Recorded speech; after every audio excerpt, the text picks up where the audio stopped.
65 centimetres, perfect eating size snapper. Exactly what I came for. I was actually hoping for a bigger one, but he'll do. I'm happy with him. There you go, guys. Persistence. Persistence paid off.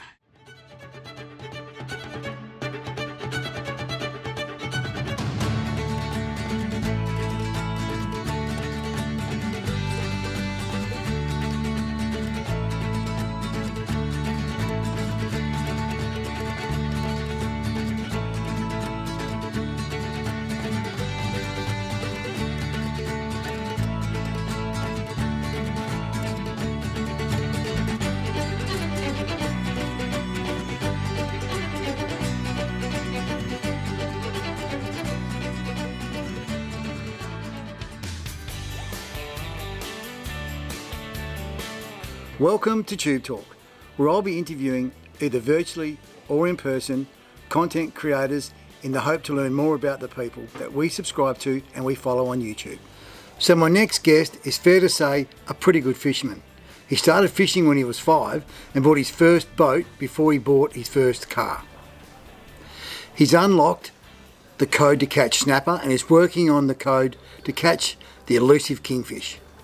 Meet Scott from Saltfix. Scott, great to meet you. Welcome to Tube Talk, and thanks for giving me some of your time today. No worries.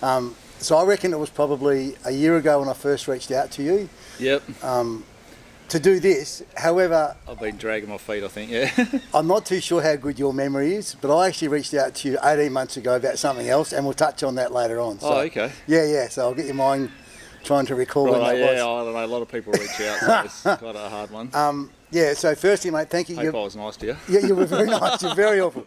Yeah, mate, we're blessed. So I've got a few questions here because my memory's not so flash. So if I cast down, That's just cool, a heads mate. up. Yeah, no worries.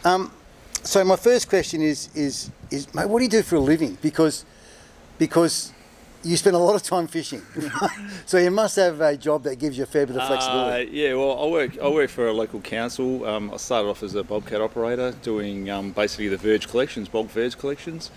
Made my way up to a supervisory role and in the office now. So I'm with a small team of guys and we supervise 50 blokes pretty much who do all the rubbish collections. You know, the garbos that flip the bins, the guys that do the bulk collection, and I look after the contracts to do the skip bins and whatever else. So Okay. The beauty of the council job is it finishes at 3 o'clock every day. So 3 o'clock, I'm out the door, mate.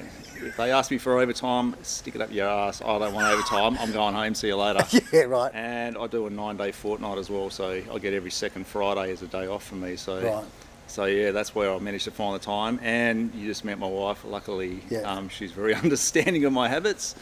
And she's got her own little thing going on as well. So, yeah, we kind of meet in the middle. She does her thing in the morning, I do my thing, and then we meet in the afternoon and do stuff together. So, yeah, I'm just, blessed, to be honest. Yeah, so the council is Wanneroo Council? City of Stirling, yeah. City of Stirling. So is there still a City of Wanneroo? Or? Oh, there is, yeah. So it's the same one? Yeah. Because a lot of the videos I've watched are early morning dawn patrol. Correct. However, I've seen some amazing footage when you've gone late in the afternoon. Do you have a preference when you like to go fishing? Is it morning or afternoon? When the conditions are perfect? I prefer the afternoons, if anything, to be honest, only because it's easier. How so? Well, I have to get up at 4 o'clock in the morning or whatever. So, the mornings are spectacular, yes, but the afternoons are a bit easier. You don't have to get up and you can see what you're dealing with in the afternoons. In the mornings, we're going out sometimes and you just don't know what you get, and you come around the corner and oh shit. At least in the afternoons you can see what you're dealing with as you're heading out, and you know what you got coming in. But in the morning sometimes we're heading out into some pretty hectic stuff, and it's dark, you can't see, you sort of just got to take it on the chin. So I don't know, it's a hard one. I really enjoy the mornings too. I start early every morning, like I'm up at 4:45 every morning, so I watch the sun come up every morning. So on my days off, I want to watch the sun come up and I want to be at sea doing it. So that's pretty much what I do. I'm out there, yeah. When are you catching most fish, morning or afternoon? Depending on tides and stuff, to be honest, yeah. Okay. It's just that low light period either way. It doesn't really make much difference. Low light, okay. I couldn't say whether it was early morning or afternoon, which would be better. Yeah. Fish, I don't know, they're weird. Sometimes they bite, sometimes they don't. I don't know. Yeah. When I catch the most, I don't know. When I'm out there. When you're out there. Yeah, simple as that. Yeah, all right. So, random question, and I guess I'm going to try and articulate this as best as I possibly can. So are you a content creator that likes to go fishing, or are you someone that loves fishing that just happens to create content? 100% someone that loves fishing. Yeah, content creating was not something I ever saw myself doing, to be honest. It was not something that I'd ever aimed to do, not something I set out to do. I just kind of fell into it in a way, in a long story, which I think I've read your questions that's probably coming up next anyway, so I'll explain it then. But at the moment, yeah, I really enjoy making it though, because I get a lot of feedback from people who can't go or have got injuries, and they're like, "Oh mate, your stuff got me through. I had a bad back and couldn't fish for 6 months, and it was great to be able to stay in touch and go fishing with you instead." So stuff like that is what kind of keeps me doing it. So, but yeah, I'm a fisherman 100%. Like, I've been fishing since I was 5 years old or something. I bought my first boat before I bought my first car.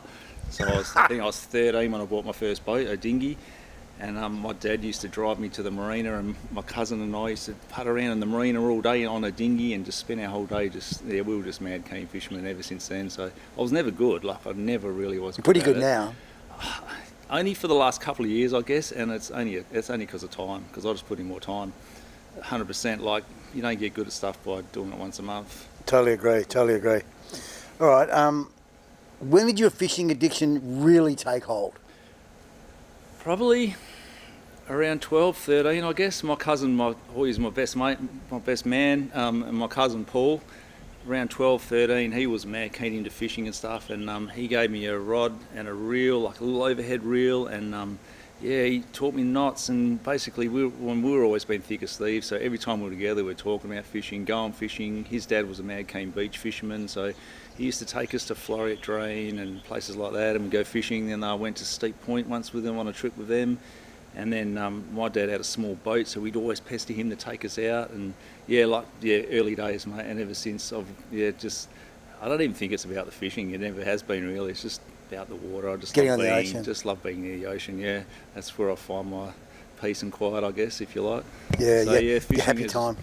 I mean, I always like fishing, but I don't even particularly like killing fish, to be honest. I don't know, it's just the gear and the technicalities and just the challenge, and there's always something new and always new experiences to learn, you know, and always new stuff to see. Like, every time you go out, you see something. Last week I was swimming with a dolphin. The day before that, there was a bloody whale next to the boat. Oh, fair dinkum. Like, stuff that people would pay thousands to see that sort of stuff, and we kind of seen it pretty regularly. And yeah, we're just sport, I think. Very lucky. Talking about being sport, so how far did you say you are from the coast from here? As the crow flies? 7 k's from the coast. So as the crow flies, I think 5. So 5 k's. Yeah. I think you said your son puts the drone up to go and check the surf up. Correct. And he flies it from here to the coast and comes back. Correct. Wow. So we touched on, you know, your social media or content creating as such. So who inspired you to actually start up your YouTube channel, and who inspired you to start putting stuff on YouTube? All right, so it's a long story, I guess, or short story. So up to you. So, as I said, I've always been an avid fisherman, always since I was a youngster. Always idolised the Western Angler magazine, right? Western Angler magazine was it. I used to buy every episode, every edition, read through every edition, I had a stack of them a mile high in my bedroom. Always the Western Angler, and I wanted to write for the Western Angler. I wanted to be a writer. So oh, right, okay. I never realised till later on in life that I actually had a bit of a flair for writing, so I was actually pretty good at descriptive writing and stuff like that. So I wrote a couple of articles for the Western Angler. One got in, it was a bream fishing article. That was cool, and I did a really good snapper article, and the editor, Scotty Colgan, at the time, he goes, "Mate, your article's really cool, but your photos suck, to be fair." Not that the photos sucked, it's just, it was sunset, sunrise, which is a really hard time to take photos in a rocking boat. Anyone that knows anything about photography understands that low light periods need slow shutter speeds, and yes, slow shutter speeds. To learn that, yes. Slow shutter speeds needs to be still. So when you're in a boat that's moving, you can't use a slow shutter speed because the boat moves and then the photos blur. So it was really hard to get good photos. So Lee was about 12 or 13 at the time. So I bought a couple of these little cheap sort of cameras. Digital cameras at the time were only just sort of coming onto the scene. Bought a couple of cheap cameras, sort of took a few photos, and they still weren't kind of at the quality that we wanted. So Lee went off on his own back and bought himself a Canon digital SLR. So Lee's your son? Lee's my son, yeah, my oldest. He went out and bought himself a digital SLR so he could get me these photos. So, and he took a bit of an interest in photography at that stage. We went out, we got the photos. As it turned out, I never did do the fishing article for the Western Angler. I don't know why. We got a million photos, and then started posting. My phone was chock-a-block because I was going like pretty regularly. My phone was chock-a-block with photos, and I said, Lee, you need to help me get these, because I'm not tech savvy at all. Help me get these photos off the phone onto a disc or something. Again, old school, onto a disc. He's like, Dad, you should do something with these photos. Put them on Instagram or something. I'm like, oh, well, I don't know how to do that. He showed me Instagram, so I started putting them on Instagram, and then following sort of went from there. And then I think it was the year after that, Lee bought me a GoPro for my birthday, and then we started filming. Basically, the first videos was just me fishing with a bit of music, and we'd film sort of like a little montage together. And he would sort of edit it up and just learning as he was going. He was only 14 or something at the time, I think. And from there, he said, Dad, you need to talk on these videos. This is what people do. Like, YouTube was kind of not really something that we watched or did.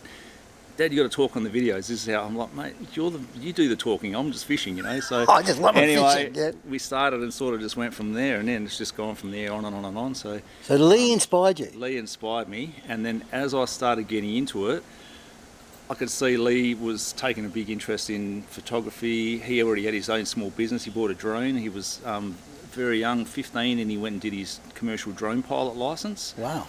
And he was doing doing photos for the local developers and so forth, and selling photos. Basically started his own business at 14. Took a big interest in filming, and he decided he wanted to go to uni and do a Bachelor of Film. And as YouTube started rolling on, I sort of saw it as me being an inspiration to him. Like, I got a few sponsors on board, and I was like, if I can do this as a bloody ugly old bastard like me, what can you do?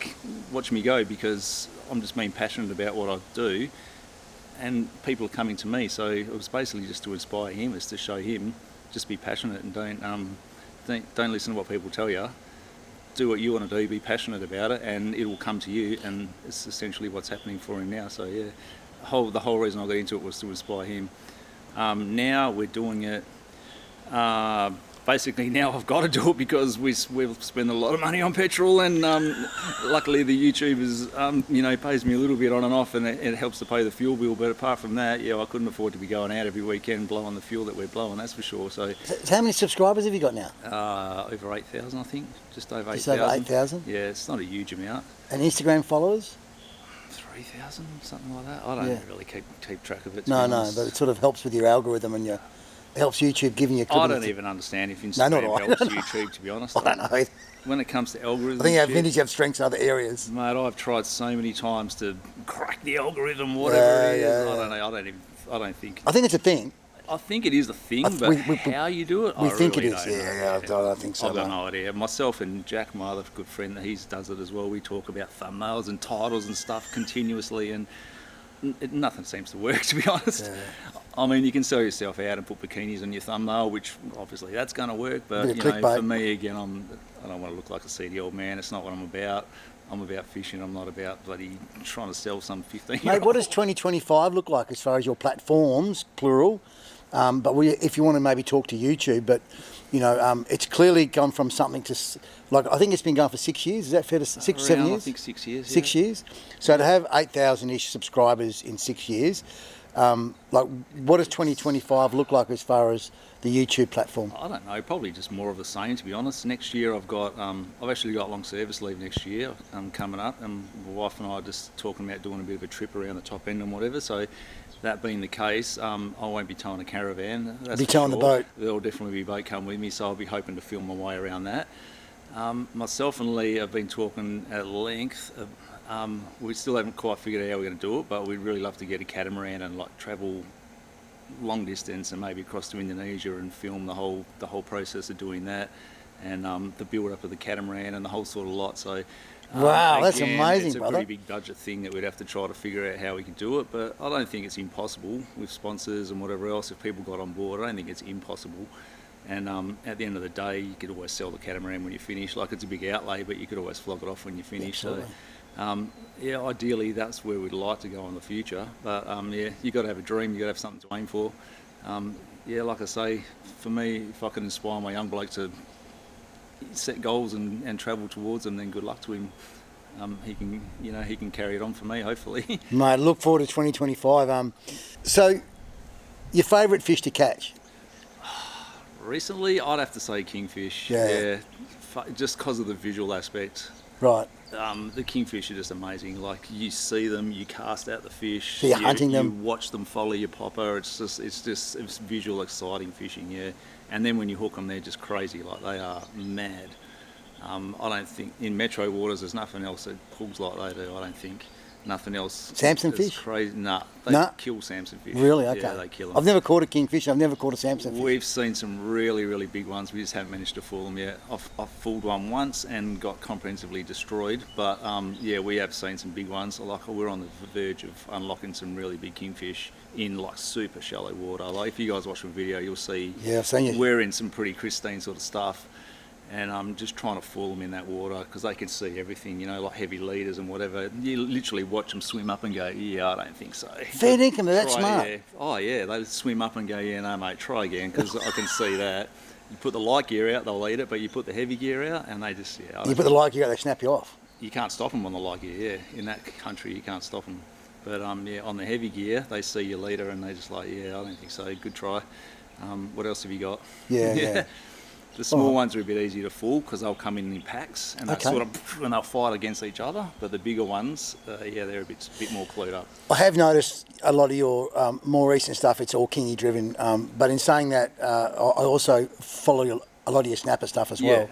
I thought you were going to say kingies, but I also thought you were going to. I love snapper fishing. I really do like snapper fishing.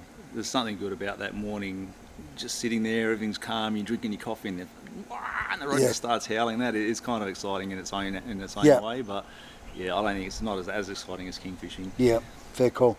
Okay, so probably easier, but snapper fishing's easier. I'd have to say 100%. Yeah, snapper fishing's easier. Not as dangerous. I've seen some of those when you're close to those reefs inside. Maybe we just spent a lot more time doing the snapper fishing. We kind of got it dialed in a bit better, but yeah, it's probably a bit easier, I think. Yeah, for the average punter for sure. All right, so a couple of secrets here now. For those that love your channel, and I'm one of them.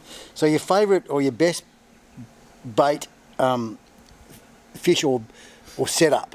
So if you're going to go fishing for snapper, what's your favourite or your go-to setup? Just a 20 pound, basically 20 pound casting setup, 7 foot rod, 20 pound. 7 foot rod? 7 foot rod. 20 foot? I'm fishing a 4,000 Surtate I've got on it. What's a Surtate? It's a Daiwa Surtate. Oh, it's a reel? It's a reel, yeah. Okay. And the braid? What? And 20 pound braid. And the leader? And then come down to a 20 pound leader. Straight to a hook, nothing else. Nothing else, no little sink, and just let it float down with the water current. Just let it waft down, yeah. Half a muley and just let it waft down, yeah. That's probably my go-to setup, 100 miles an hour, yeah. Okay. Every time, never fails. Okay, and kingies? If I wanted to catch kingies, probably the same setup, yeah. If you want to catch them, yeah. Not hunt them, just to catch them. Is there a difference? I love lures, and kingies like lures as well, but I'd happily go fishing with bait. I'd happily go without taking lures and take bait, but I'd never go and take lures and not take bait. Okay. There's days when they'll eat lures, and then there's days when they just won't. Right. For kingies, I'll always want bait on standby. Like, I'll try and they'll follow and they'll look, but at the end of the day, if they're not eating, you throw a piece of bait in, and 9 times out of 10 they will eat the bait. So I'd always have bait on standby. So muleys and squid, or muley squid, and someone told me recently Ockie is the go-to. Is that right for kingies? No, not for kingies, so for snapper. That conversation was for snapper. I've never used octopus for snapper. Oh, well, the first I've ever, but mind you, I'm a bit of a Gumby, still learning fisherman. Never use octopus for snapper. Squid, I'm not saying it wouldn't work. Squid and muleys. Yeah, squid and muleys, but muleys 100%. Everything eats muleys. Everything They're eats just oily and they just, I don't know, everything eats muleys. Yeah. They're just easy to use as well, so. All right, so we're back to the snapper story. So what's your favourite or your best or your go-to lure setup for snappers? For snapper, probably just the 7-inch soft plastic, I would say. 7-inch. Colour? Does it matter about the colour? I like white. Yep. I just think white stands out a bit better. I like those white, all the sort of opaque white sort of colours. Yep. 7-inch a broless bullwhip or a 7-inch Z-Man. Z-Man, I think, because they're scented ones. I think they work really well as well. But With a weighted jig head thing, is that what they call them? very light. I'd go with the lightest jig head I can as well. So Okay, so a big 7-inch and the lightest liggy, and I just fish the lightest jig heads I can get, which I think is called a 1/8. Right. They're really hard to get. Not many tackle shops stock them because no one really uses them. But yeah, it's a 1/8 with a 7/0 hook, and they just slowly but surely. Oh, so 'Cause I'm the thinking you got to snapper go. aren't always on the bottom. Ah. The snapper are normally mid-water. Like when we see them on the sounder, they're always kind of mid-water. So I want my thing to sink as slow as I possibly can to stay in the zone sort of thing. Once it gets to the bottom, I'm pulling it in and dropping it back out again. Right. Because I don't want it on the bottom. Okay. On the bottom's where you're going to get all your shit fish or your pickers and whatever else. Note to self. For snapper, I want it always on the fall. So On the it fall. hits the bottom and I'll Bring it wind up again. and then back down. And I always want it in that mid-water sort of scene, yeah. Especially for plastics because they're there and they're available and they can see it from Yep. miles away, you know what I mean? If Yep. it's down on the bottom in the weed, Yep. they can't see it. If they're swimming along like that and it's down buried in the seaweed, they're not gonna seeing see it, are they? No. But if That's it's common sort sense. of falling through mid-water, Makes sense. everything can go, oh, hang on, there it is, because it stands out a mile away. So for me, I always want it on the fall. So for me, the lightest jigs I can get are the ones that I'll be using because that's the one that's going to make it have the slowest fall, I guess, the slowest rate. That makes so much sense, Yeah, mate. it kind of does. And I mean, it'll still get to the bottom. You'll get it there eventually, and you'll still pick up jewfish and whatever else on the bottom as well. But it'll spend most of its time mid-water on the fall. So sometimes, depending on the current or whatever, it doesn't even get to the bottom with the light heads. It'll just sit mid-water and just sort of flop around as the boat wafts, which is perfect, really, if that's what you want. If you're looking for snapper, So Dewey and Snapper, same setup? I fish the same setup for dewies and snapper. So but this is I luck of don't- the draw. I don't fish for jewfish like most people would fish heavy bombs out in deep water. We fish for jewfish in shallow water. So for us, the same setup Same setup. and the same sort of areas, the same everything. Same really. same ground. Yeah. Yeah, I'm not interested in going out 20 Ks. Look, I can do it, no worries. But for me, I just like the visual aspect of being in the shallow water. The shallow is just much more visual. A lot Yeah, more agreed. happenings. Agreed. Okay, so same question for kingies. So your lure set up for kingies. For kingies, the lures, it just depends what I want to eat on the day. Probably a popper every day. If So pop it, throw it just- out, and then just it's one that makes the water splash at the top. Yeah. When you Poppers will just attract Yep. them in from a distance. They hear the popper, they hear the splash, they hear the popper. And as we were talking before about the leaders, I think with a popper, the leader spends a lot of time on the surface, mixed up in the clutter on the surface, so they don't see the leader quite as much. Right. Other things like stick baits and plastics sink below, and then they get another good look at it they get a look at the leader. So with a popper, being in the confusion of the surface and the splash, splash, splash, it sort of triggers like a predatory bite, and they don't see the leader quite as much. Again, there's days when they'll follow your poppers and they won't eat it as well. So it's just luck of the draw. But if I had to pick one, I'd say poppers every day. We Right. always start with poppers. You do, yeah. To attract them in, we'll always start with the poppers. All right, you go to tackle shop. Do you have a favourite? I really don't, to So, be honest. yep, okay. So maybe you might be looking for a sponsor. Yeah, they're hard to come by these days because there is no independent tackle shops Yeah. really left in Perth anymore. Tackle West. There's a handful of them, I think. Isn't Tackle West independent? Yeah, there's a couple left, I think. There's Yeah. maybe 3 or 4 independent ones left in Perth, but in reality, I don't use a whole lot of tackle. I've narrowed it down to basically just hooks. For snapper, I just buy 7/0 hooks. That's it. It's that Simple- it is for simple me. as that. It is that simple. Yeah, I buy maybe. I think we overcomplicate it, I buy eh? 2 packets of hooks a year, and that sees me through a whole snapper season. Just 7/0 Gee. hooks. That simple. That's pretty much the only tackle I buy. I've get a bit of help from Snap Bait. I don't know if you've heard of them. They send me out some of the lighter Snap Bait, like jig head Snap things bait, I'll put that on our... that we use for for if we're jigging for jewfish or stuff like that. They sort of hook me up with a bit of gear. So I use that sort of stuff. But as far as buying lures and stuff, I've got a collection from like 30 years worth of lure collecting over the years. I've still got in the shed there. So Really? I really don't have a shortage of lures. Yeah, I've got pretty much everything I need. Yeah. And soft plastics, I don't know, if I see them in the $5 stand at BCF or whatever, I'll grab a bag here, grab a bag there. It's as whatever, simple as but that. It's that simple. We yeah. overcomplicate it, don't we? I think people overcomplicate it a lot, yeah. You know, I think tackle shops see us Gumbies coming. Potentially. My wife's going to Oh, see look, this. there's a whole, I could do a whole talk on tackle shop conspiracy theories if you wanted me to. I know some people who work for tackle shops. Yeah, I've known a lot yeah. of people who work for tackle shops. Yeah. And, Mate, they yeah. see me coming every time, I'll give you the drum. Yeah, well, you can guarantee the best lure for the job is the one that they just got a container full of last week. It'll be the one you see in the newspaper next week that everyone's using. Too true. All It's right. fashions and trends, you know. Yeah. Well, here's the Burley question. Okay, so full disclosure, about 18 months ago I reached. So I've started becoming more serious about learning the craft of fishing the last couple of 3 years. Yep. And I stumbled across your channel 18 months ago when I went searching for the best Burley to catch snapper. Okay, yeah. Right? And You're in trouble here now. No. I stumbled across this because my wife's going to laugh when she sees this. So it just happened to have you crunching a chicken Yep. in the back of your mulcher. And I messaged you and I said, how is that chicken cooked? Is it a... Oh, right, I remember the message now. Yeah, is it I remember a it roast now. chicken or whatever? And you laughed. You said, it's any kind of bloody chicken. Yeah. However, by the time you'd got back to me, I'd asked my wife to go next door to Woolworths, buy a plain chook, and we'd cooked the guts out of it, and then I put it into a blender, Yeah. and I'd put it into small bags. And then you got back to me and said, any kind of chicken. In fact, that was just chicken bones left over from dinner last night. Essentially, that's all we ever used. Yeah. Like we'd get a chook from IGA, we'd eat the meat, and Yeah. then it was leftover frames. Oh, I've mate. since been told, actually it was a while ago now. You remember that message? I remember the use. Yeah, it was 18 months ago. Because Yeah. it was something about uncooked chicken. I'm like, bloody hell, what's this guy on about? Uncooked. This guy. Because I'm pretty sure I showed it in the bag and everything, like the Oh, no, I don't think so. You might have Anyway. done. No, you did. You sent me the photo of the Yeah. chook. You did, yeah. Anyway. But I was too late. I'd already done all this As process. a And my wife. disclaimer now, before I get myself in trouble, I've been spoken to by a fisheries guy. I know I speak to him quite regularly down here. He's a friend of mine. He actually said, mate, there is actually a rule in fisheries in amongst the small print somewhere that says you're not allowed to use chicken as a burley. So since then, I haven't used it for burley, but I'll still stand by my claim. It's the best. It's the gun. 100%. If you want to catch snapper, chicken's the best.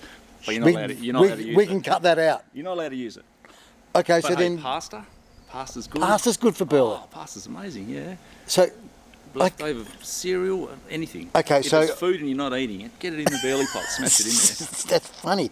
So your favourite burley is, so your go-to burley, except chicken, is Well, just muleys. muleys again. Just muleys. Chunk muleys. We buy, like, I'll buy a bag.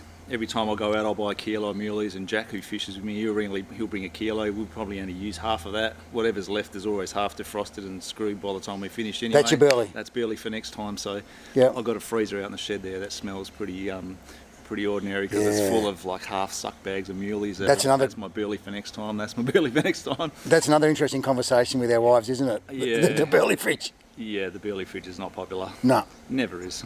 no. Some things I have to get over.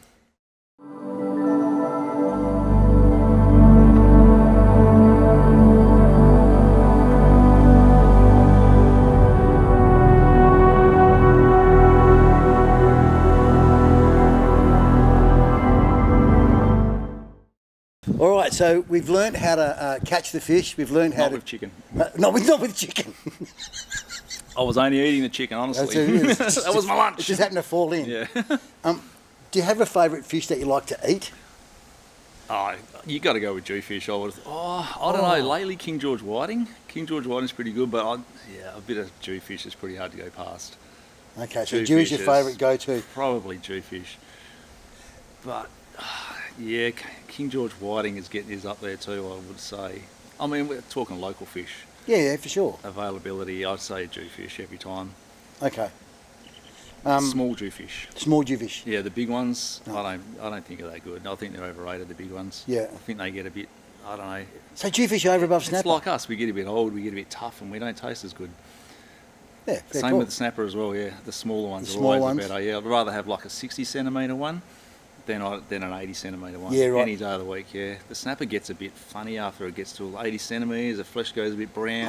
I'd be happy just to catch a not couple as of 50 good, centimetres yeah. one. I'd be happy Definitely to the catch smaller one. ones taste Yeah, better. okay. So, what's your signature snapper dish at home? So you've gone out, you caught a nice jewfish, you bring it home. We're super simple in this house. Okay. Like literally, we buy these crumbs called Tandaco, lightly seasoned fish. You Yep. buy from IGO or Woolworths or whatever, and Yeah. basically just to fill it in the crumbs and then just fry it in the oil. Basically, Yeah. Fried in ghee. We use ghee Oh, in is the that fry Indi- pan. Is that what Indians cook in? I think so, yeah. Yeah. And we just use that. I think it's in very the- healthy. It's not healthy, but you No. don't worry about that. But you're built like a rude dog. Talk about eating stuff here. Sorry, I digress. Carry on. So yeah, basically just simple as that. Just flick it over in the Tandaco and the crumbs, and then just fry it in the ghee. Simple as that. That's just the way my family like it, so it's pretty much the way we eat it. I have got plans. I mean, you saw we've got a pizza oven out there. I've got plans to like bake a whole fish and everything in the pizza oven coming up soon. Catch and cook.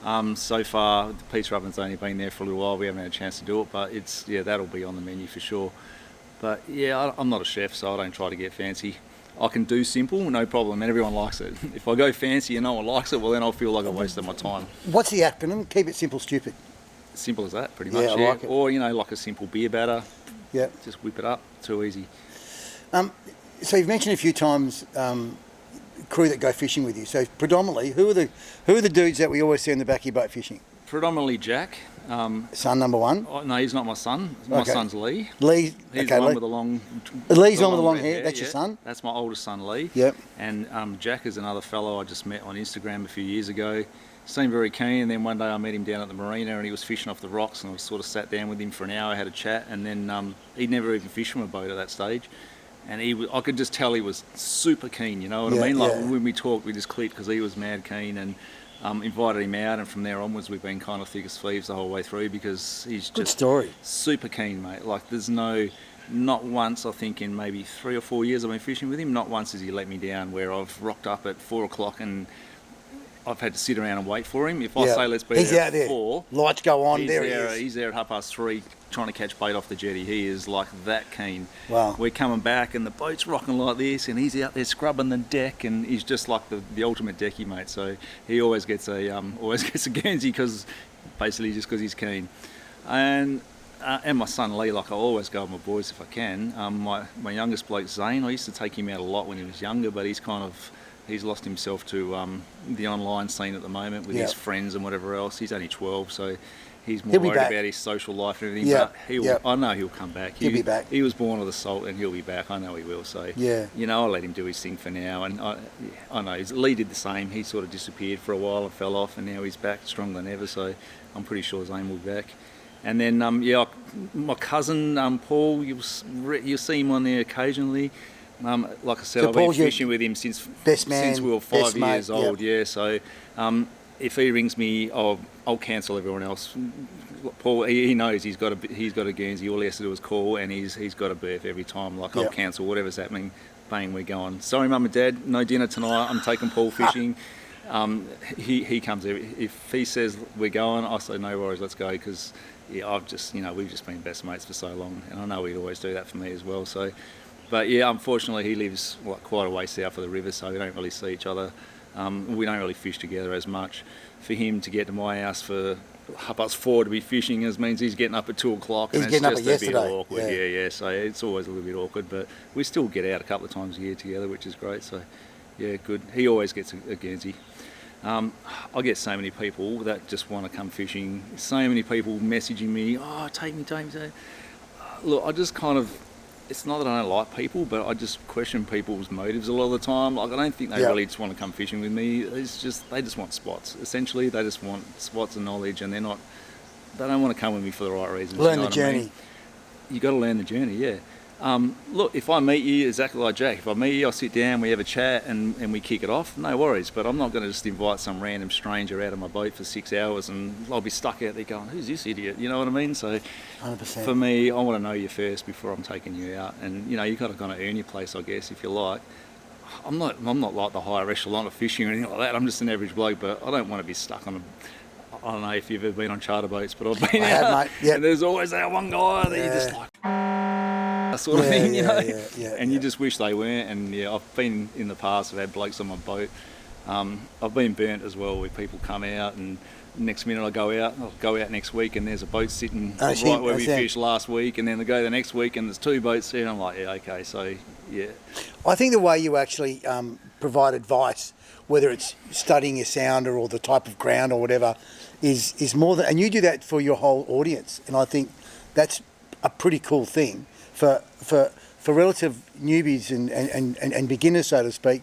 We recently went up to Exmouth, as I mentioned, and once you get a spot, and it's all about the type of ground, and when someone sort of says, this is the time of the tide you should go out, this is the ground you should look for, whether it be on Navionics or whatever the case may be, you kind of, and then as you've said, once you get an idea of what you're looking for, then it's just time on the water. You can find it. You can as long as you're prepared to go looking. that's the problem. I mean, it may be a generational thing or whatever, but I've actually had people get snotty at me for not giving spots. Like, No they'll way. Message me, do you reckon you could send me a spot? And You're when I say winding me no, up. they'll be You're fair getting dinkum. snotty online and stuff. I'm like, mate, this is not how it works. Like I'm I really say, happy you this is, again, I don't claim to be an expert by any means at all. It's all it is by me is just numbers. I just kill it with odds. I'm Yeah. out there so often that the odds are I'm going to catch good fish. Nobody sees videos when we go out and don't catch fish, and it happens regularly, let me tell you, but that's not a video. No one wants to watch a video of us sitting there twiddling our thumbs for 4 hours. No. Regularly we'll go out and catch nothing, and no one sees that side of things. Everyone just thinks you go out and catch fish all every the single time. time, but it's not the reality at all. It's not reality. I might go 3 or 4 times a week and only catch once.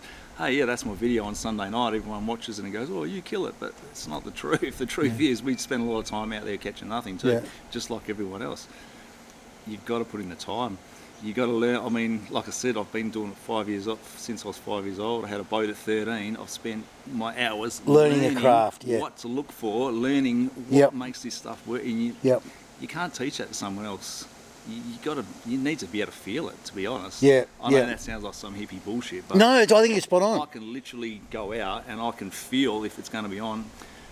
Call it the barometer, call it whatever it is. Yep. There's days when I'll be steaming out and I'll be saying to Jack, it's going to be on today, and he's like, hell yes, it's on.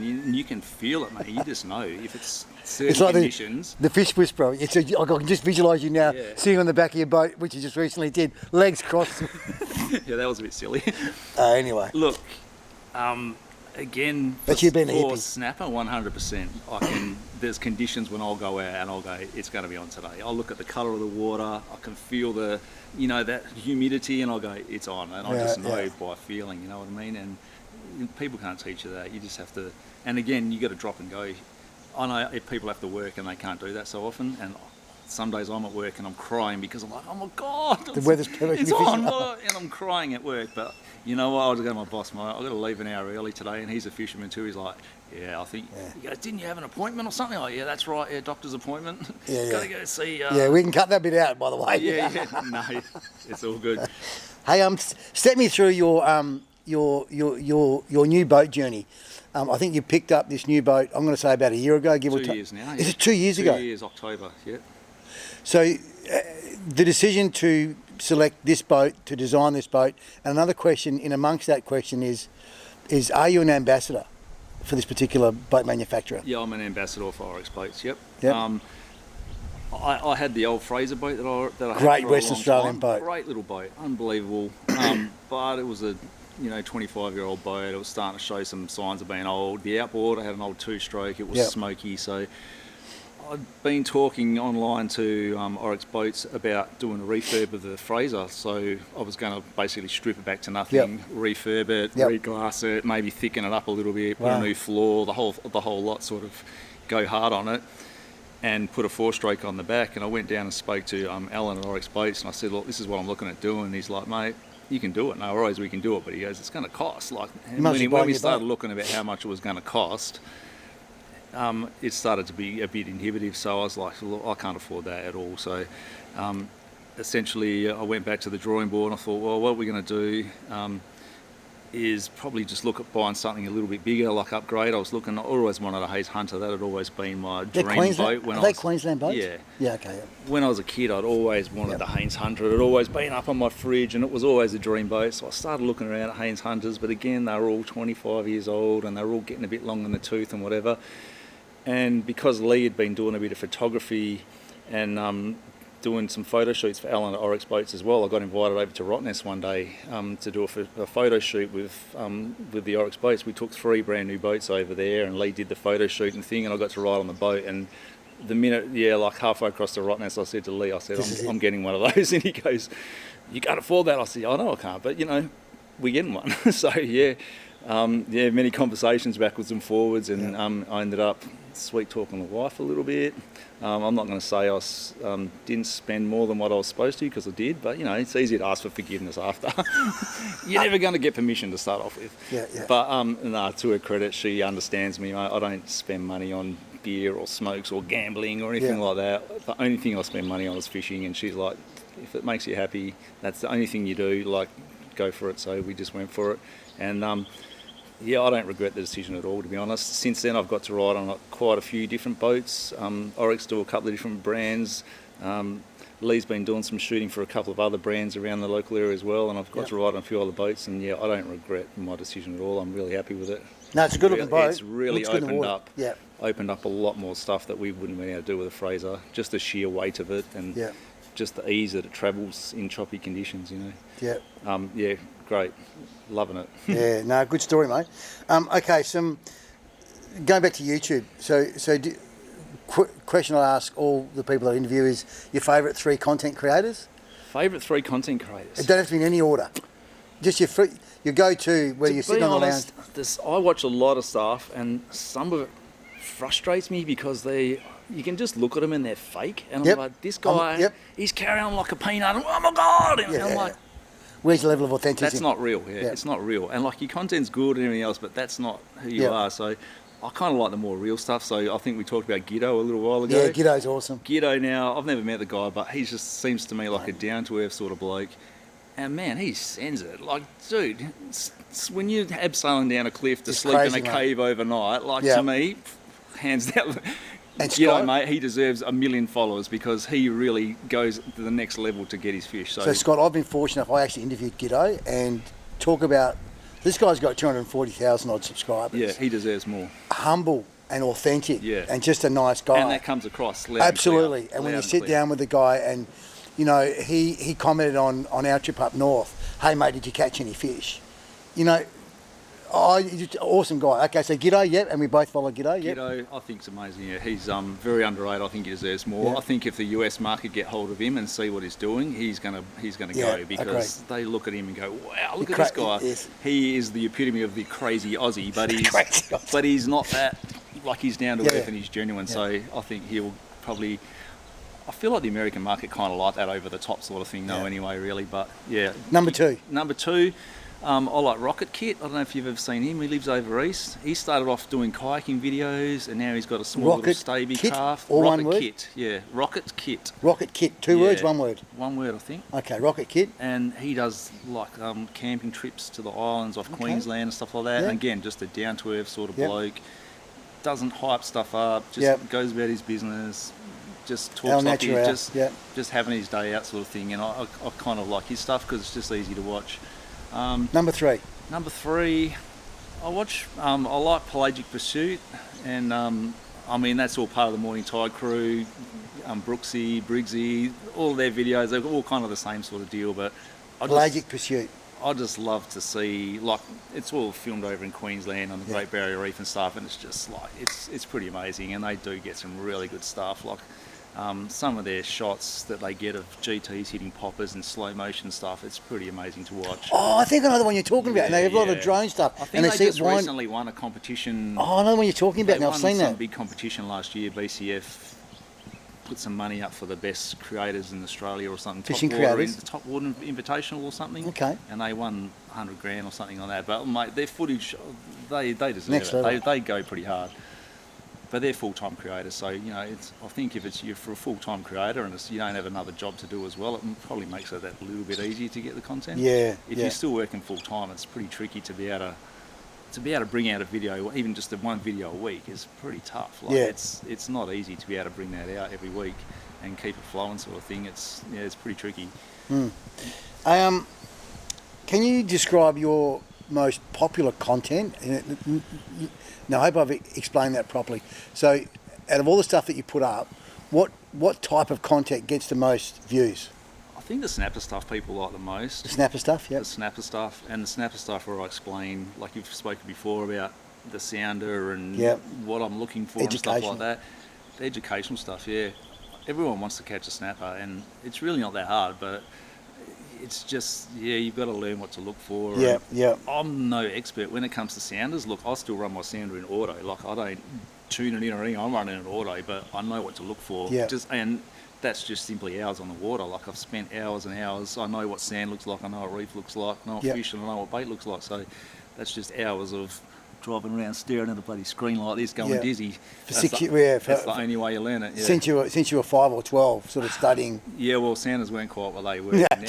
To be fair, like since I got the new boat with the big bloody 12-inch Simrad, it's it's really opened up my eyes. Like, we're seeing 10 times what we used to see, just because the machine's a lot more powerful, and it's probably bad for the fishery, to be honest, because it's making it easy for anyone now. Like, you know, hacks can just go out there, and the technology. Yeah, you say that, mate. It's so amazing. I guess if you so. can learn how to dial that in, you can do a lot of damage. Yeah. And yeah. So, last question, brother, and it's and I guess it's going to probably go over some of the ground we've already covered. But if you could provide, or if you could give 3 tips for start-up boat fishermen to catch fish, what would those 3 tips be? 3 tips, right? Number 1, find somewhere that you think looks good and just keep going there. There's no point driving 2 hours north, driving 2 hours south, driving 3 hours west, searching around, chasing shadows. Find somewhere that you think looks good and just hammer it.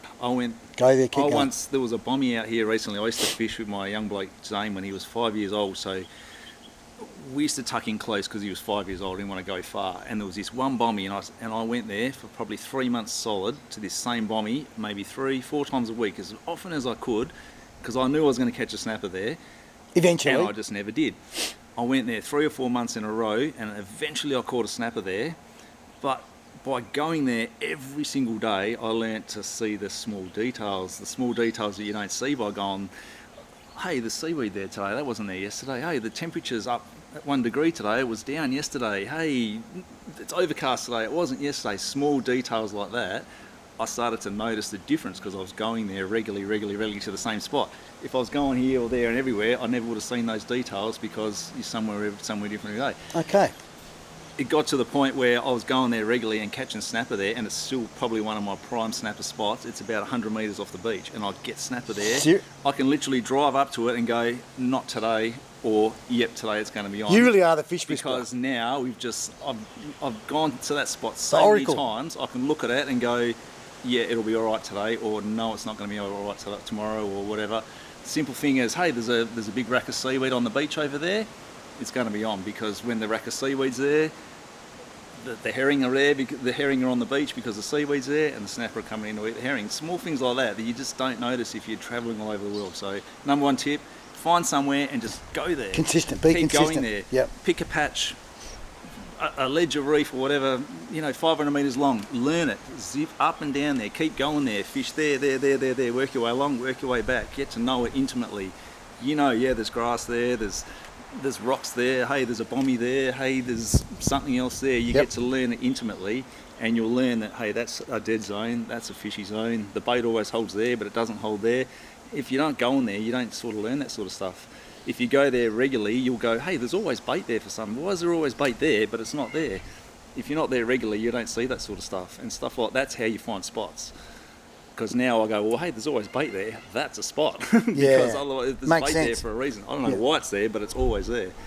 Is it the way the current swirls? Is it the way the moon's? I don't know. But it's always some of my spots. Just go and work one spot over. There is regularly always bait there. Be consistent. Number 2. Number 2 is time. Same thing again. Just keep going. It's an odds game.